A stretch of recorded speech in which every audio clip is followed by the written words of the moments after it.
the Hawkeyes have made their way into the top 25 after a couple surprising upsets this season, and they are going to take on TCU this weekend. Yeah, and they're hoping to really fight that urge to get too big on their own bandwagon, something that a lot of other teams have done in the past.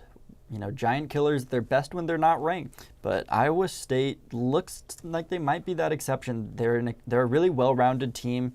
They have an underrated defense. They're only allowing 13 points, or they're only giving up 13 points per game on the season. Hopefully they're able to keep that up against TCU, who has one of the more high-powered offenses.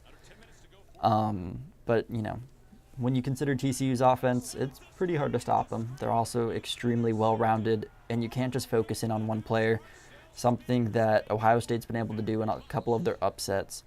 And they have those big wins. They have those big marquee wins. They beat Oklahoma at Oklahoma and Texas Tech while Texas Tech was still ranked last week.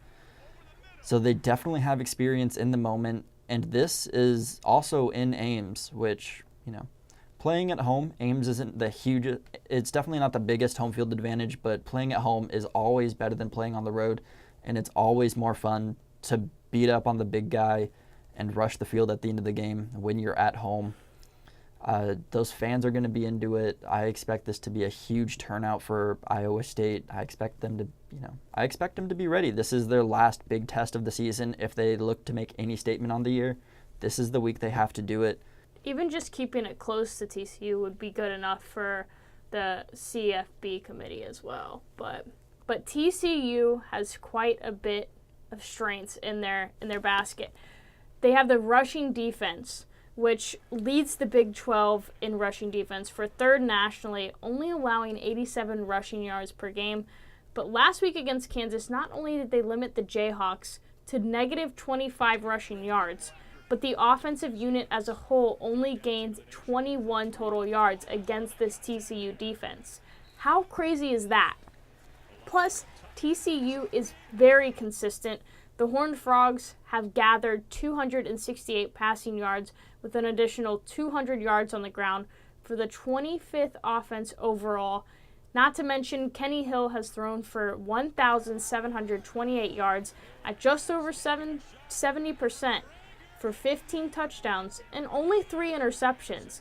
The fundamentals are going to be even more critical in top 25 matchups like this, and Hill does a very good job of protecting the ball.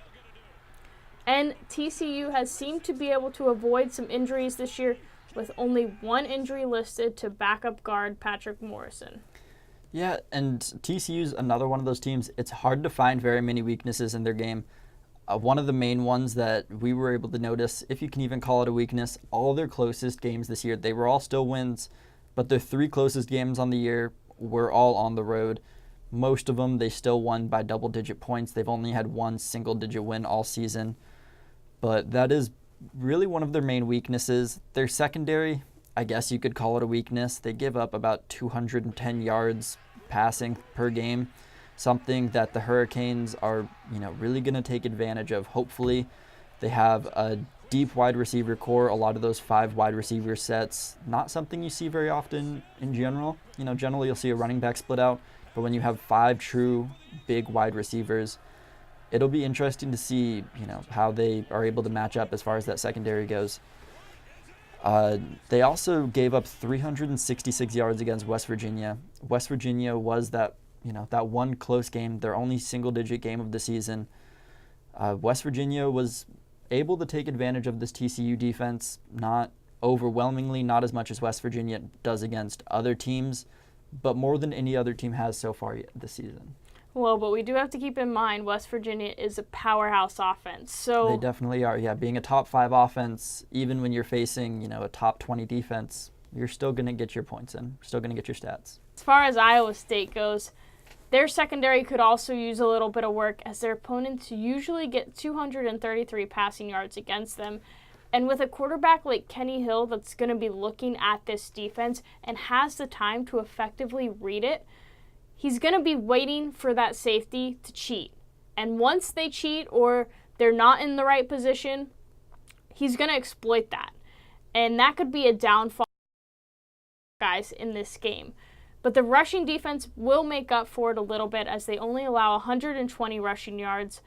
And all of that, and you're still looking at the 35th defense overall in the nation. Yeah, and as you said, even when you pressure Kenny Hill, he currently leads the nation. Well, he's tied for the lead in the nation for touchdowns while under pressure. He has 10 touchdowns while being pressured so far in the year. Another really impressive stat, something that TCU quarterbacks, whether it's Trayvon Boykin before Kenny Hill now, have been really good at, both just that improvising, extending plays, even under pressure, getting it done, not just everywhere on the field, but in the red zone specifically. But my key player for the game is possibly the most interesting man college football has seen in a long time. Joel Lanning, he's massive. He's 6'2", 235, and he's one of the few players that you'll ever hear that have this combination.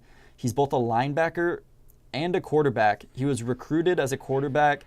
They transitioned him to linebacker this year. But he did lead Iowa State in that comeback win. He led their offense down the field as the quarterback.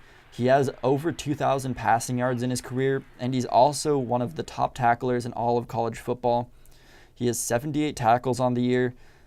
He's everywhere, whether he is even being put in at fullback, H-back.